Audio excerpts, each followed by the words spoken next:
पुन्हा खरं सांगायचं म्हणलं तर मी सरकार येईल असं मला वाटतच नव्हतं. महाविकास आघाडीचं सरकार म्हणलं.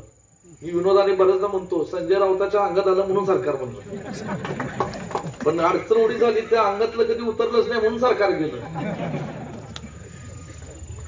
आता हे बरं ठीक आहे, सरकार जमलं, सोनियाजी गांधी राहुलजी गांधींच्या आशीर्वादाने राज्यमंत्री झालो, 6 खाती मिळाली, कामाला लागलो. पुन्हा दुर्दैवाने हा करोनाचा प्रादुर्भाव आला. पण आपण सर्वांनी आठवलं पाहिजे त्या लॉकडाऊनच्या परिस्थितीमध्ये.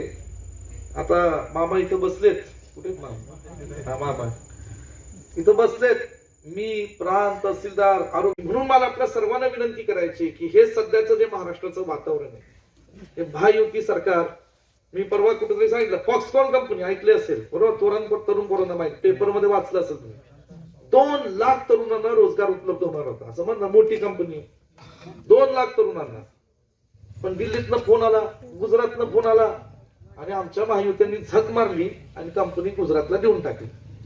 आता आपला हा महाराष्ट्र, हा छत्रपती शिवरायांचा, हा फुले शाहू आंबेडकरांचा महाराष्ट्र हा कधी कुणासोबत चुकला नाही.